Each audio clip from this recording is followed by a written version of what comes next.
কাঁটাতারের ওপারে আটকা পড়েছেন বাবা, আর এপারে ছেলে ২০ দিন ধরে অপেক্ষা করছেন তার ফিরে আসার। তবে জীবিত নয়, কফিনবন্দি হয়ে। এবার বিএসএফের গুলিতে নয়, বজ্রপাতে মারা গিয়ে আটকা পড়ল লাশ। নদীতে মাছ ধরতে গিয়ে নিখোঁজ হওয়া ইসমাইল হোসেনের মরদেহ অবশেষে ফিরল ভারতে ভেসে যাওয়ার ২০ দিন পর।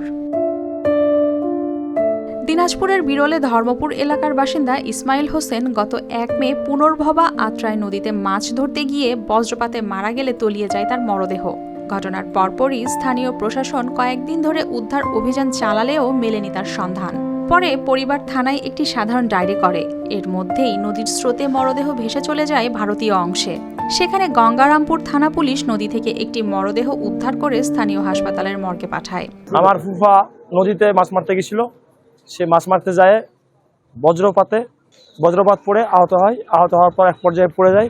লোডশেডিং কিংবা ঘরের বাইরের তীব্র গরমে ওয়ালটন রিচার্জেবল ফ্যান থাকলে থাকবে শুধু বাতাস আর বাতাস।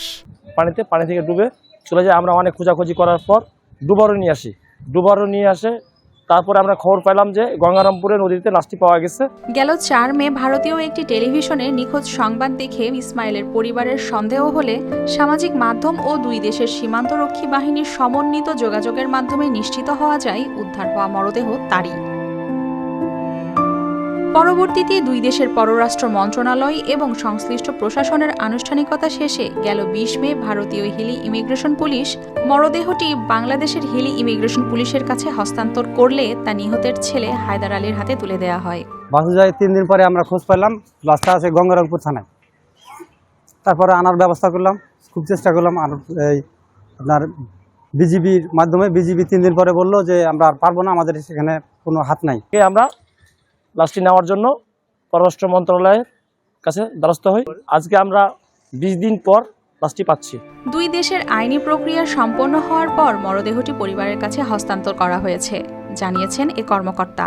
এর পরবর্তীতে ওনার ছেলে হায়দার সাহেব উনি এখানে পররাষ্ট্র মন্ত্রণালয়ের মাধ্যমে হাই কমিশন বরাবর একটা আবেদন করেন লাশ বিধি মোতাবেক পাওয়ার জন্য, এবং এই হাই কমিশন থেকে নির্দেশনা পাওয়া মাত্রই গঙ্গারামপুর থানা পুলিশ ওখানে যে তার ভগ্নিপতি ছিল ওনাকে লাশটা বুঝিয়ে দেওয়ার পরে এখন বর্তমানে এই মুহূর্তে যেটা হলো সেটা হচ্ছে যে আমরা হিলি অফিসার ইনচার্জ দক্ষিণ দিনাজপুরের কাছ থেকে আমরা বিধি মোতাবেক ২০ দিনের প্রতীক্ষার পর প্রিয়জনের মরদেহ ফিরে পেলেও শোকে স্তব্ধ হয়ে পড়েছে পরিবার।